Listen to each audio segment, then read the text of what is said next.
Мұхтар Әуезовтің көксерек әңгімесі аңыз сияқты басталады да реалистік баяндау түрінде аяқталады.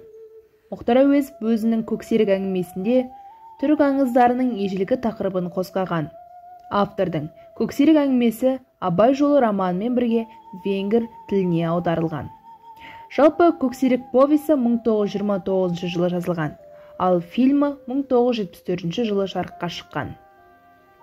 Мұхтар Әуезовтың көксерек повесі өзінің проблемалық өзектілігі жағынан, тақырыптық ерекшелігі жағынан бітімі бөлек шығарма.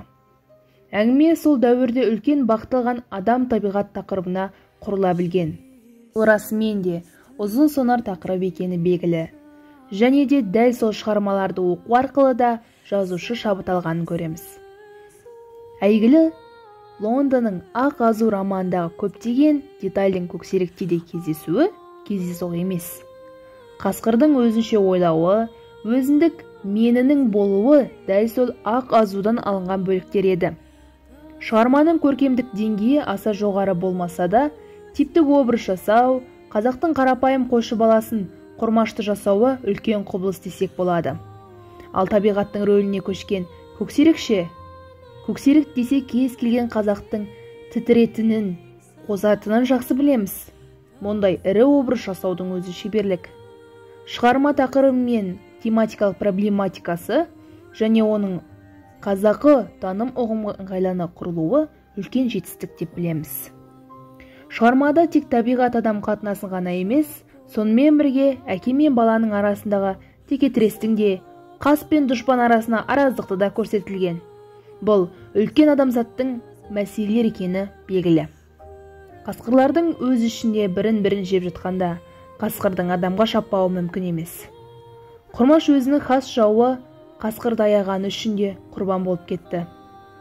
Дұшпанға аяушылық білдіру керектігі де байқалады бұл жерде. Әкенің, яғни Құрмаштың ағасы Қасеннің де, әжесінің де ескертпелері еш әсер етпеді. Үлкендер қауымы мұның жаман іс екенін жақсы білді, себебі шынайы өмірдің қандай екенін түсінген жандар. Ал Құрмаштың барлық адамға, көпшікке қарсы келуінің өзі ажалға қарсы келу болатын. Соңында ажал құшады, мұны шығарманың басынан бастап аңғаруға болады.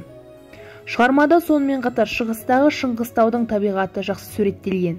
Әсіресе қасқыр мінезі бұл табиғаттың тылсым сипаты шығарманың көркемдік көрінісін одан әрі аша айшықтай түсті. Шығармада шындықты жазушы Мұхтардың өз өмірінен алған, ал жазушының өмірдік шындығы да дәл осы Шыңғыстауда болған оқиға болатын. Жазушының көксерек шығармасын ерекше шығармалар қатарына қоса отырып, іргелі классикалық туынды ретінде қарастыруға болады.